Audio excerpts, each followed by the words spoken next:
اللهم صل على سيدنا محمد وعلى آله وصحبه وعلى بیتہ وبارک وسلم. بحمد اللہ تعالی توبہ و استغفار کے موضوع پر ناظرین ہم پہنچ گئے ہیں. حدیث پاک 539 حدیث پاک ہے مشکوٰۃ شریف کی، اور باب ہے اس کا توبہ و استغفار. حضرت ابو سعید رضی اللہ تعالیٰ سے روایت ہے، ابو سعید خدری رضی اللہ تعالیٰ سے، کہ آپ فرماتے ہیں اللہ کے محبوب رسول صلی اللہ علیہ وسلم نے فرمایا کہ بنی اسرائیل میں ایک شخص تھا، اس نے 99 قتل کیے. اللہ، 99 قتل، 99. پھر وہ توبہ کا مسئلہ پوچھنے کے لیے نکلا کہ اس کی توبہ بھی قبول ہو سکتی ہے کہ نہیں. وہ ایک زاہد کے پاس آیا، سننے والی بات، اور اس سے پوچھا کہ کیا اس کی توبہ قبول ہو سکتی ہے. اس نے کہا نہیں. اس نے اس کو بھی قتل کر دیا، اس کو بھی قیام کر دیا. چل تو بھی جا.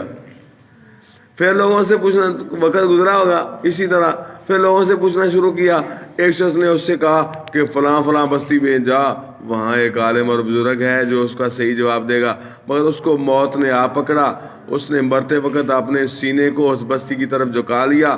درمیان میں اس کو موت آئی، اس لیے کہ مرتے وقت اس نے اپنے آپ کو بستی کے قریب کر لیا. نہیں، شور نہیں نہ کرنا آپ کو کہا. سبحان اللہ ضرور کہیں، بہت اچھی بات ہے، بڑا اعلیٰ وظیفہ ہے سبحان اللہ کا. اور جب بھی کوئی بولتا ہے نا سبحان اللہ سچے دل سے، اللہ تعالیٰ اس کے لیے جنت میں ایک درخت لگا دیتا ہے. کتنا بڑا ہے وہ بعد میں بتاؤں گا. بستی کے اپنے آپ کو بستی کے قریب کر لیا. اس کی روح قبض کرنے کے لیے کے بارے میں رحمت کے فرشتے اور عذاب کے فرشتے جھگڑ پڑے کہ یہ دوزخی ہے یا جنتی. بس اللہ تعالیٰ نے بزرگ والی بستی کو وحی کی کہ وہ اس کے نزدیک ہو جائے، اور جس بستی سے چلا تھا اس پر وحی کی کہ وہ اس سے دور ہو جائے. پھر اللہ تعالیٰ نے فرمایا کہ اچھا اس طرح کرو، اب ان کو ناپ لو، جس طرف قریب ہو گیا اس طرف اس کو شمار کر لینا. ٹھیک ہے. اب کیا ہوا، اور زمین کو ماپا گیا، زمین کو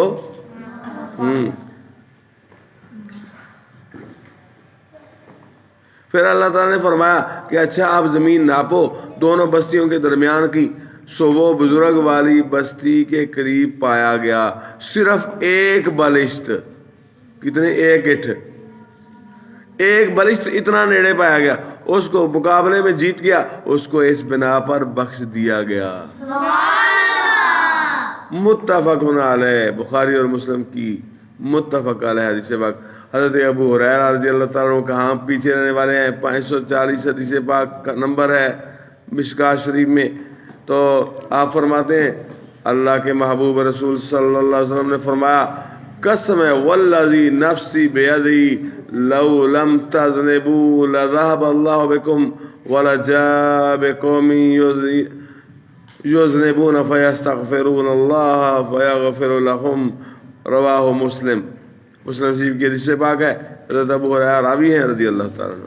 اللہ کے محبوب رسول نے فرمایا قسم ہے اس ذات کی جس کے قبضہ قدرت میں میری جان ہے، اگر تم گناہ نہ کرو تو اللہ تعالیٰ تم کو لے جائے، اور البتہ ایک اور قوم کو تمہاری جگہ لے آئے کہ وہ گناہ کریں، پھر اللہ سے بخشش مانگیں اور اللہ انہیں بخشے. تو اس کا ہرگز مطلب غلط نہ لے لینا میرے دوست. یقیناً اللہ رب العزت گناہ گاروں کی بخشش فرماتا ہے. تو جب بندہ جو ہے نا وہ ہے ہی گناہ گار، تو اس کو چاہیے جس طرح آپ نے پڑھا کہ اللہ کے محبوب رسول صلی اللہ علیہ وسلم روز ایک حدیث پاک میں آتا ہے کہ آپ 70 مرتبہ روز توبہ کرتے ہیں. اور اتنی پاک ہستی، تو ان کو پتہ چل گیا ہے، وہ جانتے ہیں کہ اللہ تعالیٰ گناہ گاروں کو اور ان کی توبہ کو پسند فرماتا ہے.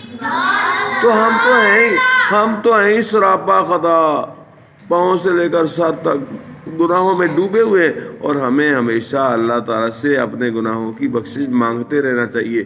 یہ عمل اللہ تعالیٰ کو بڑا پسند ہے. اللہ تعالیٰ توبہ کرنے والوں کو ان اللہ، قرآن پاک میں آتا ہے ان اللہ یحب التوابین و یحب المتطہرین.